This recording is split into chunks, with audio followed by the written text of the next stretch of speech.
here is a great tip for you, and something that I think a lot of people just get confused by. I see a lot of this when we go out group coaching. A lot of guys just get this key element of their fishing wrong. So, how to hook expander pellets.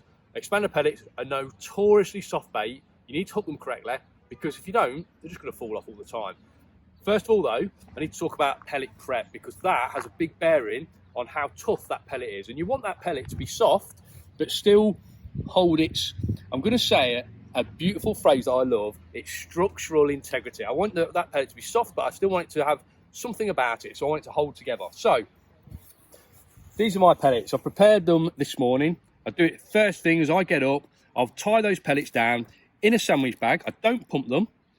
Put some expanders in a sandwich bag, add the equal amount of water. So if I half fill my sandwich bag with pellets, I'm going to put the same amount again of water in that bag.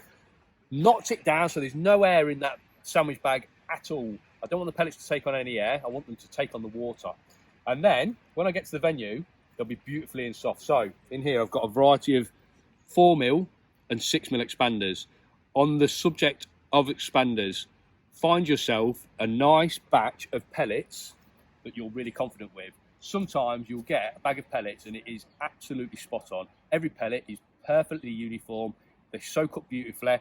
And then you'll get a batch and they crumble and they break up really easy. Make life easy for yourself. Find that batch of pellets that you love.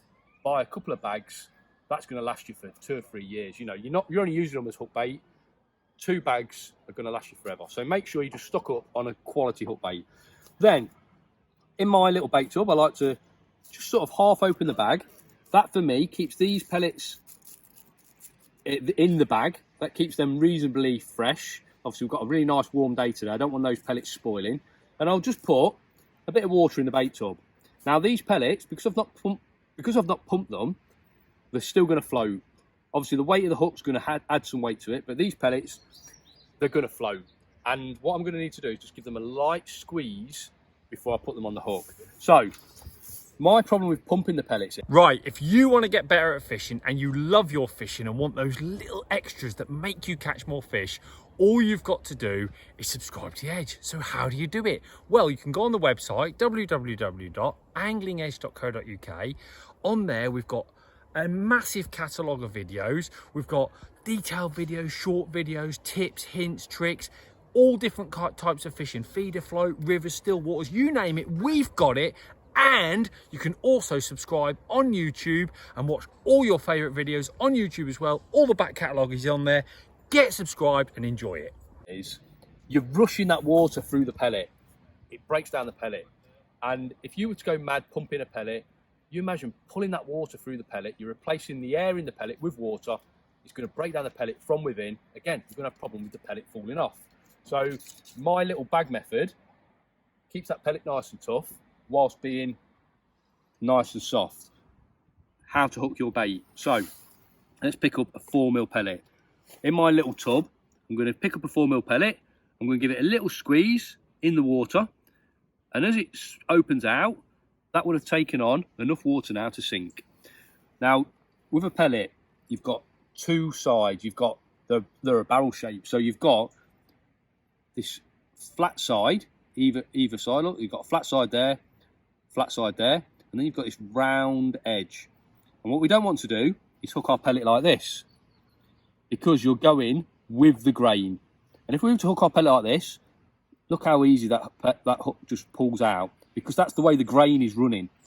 What we want to do is hook it against the grain, so the grain is helping keep the pellet on the hook. So we're going to go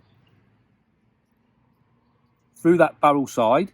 This is a barbed hook because we're on a natural venue today, and we think pellets are going to work fantastic. So we're going to go through this side, we're going to put the pellet on, and I'm going to almost roll the pellet on with my thumb.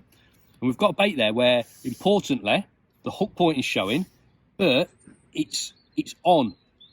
So I think I could probably give that a couple of strikes. If we've got a lot of fish in the peg and we're getting indications I need to lift or strike at a foul hooker or a line bite, I think that pellet's going to stay on the hook so we can lower it back in.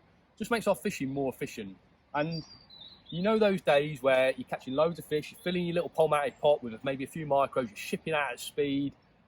and you have those nightmare days where your pellet's dropping off before you even manage to get that bait into the fish, hooking your pellet like that and preparing them in the right way just cuts down on all that faff.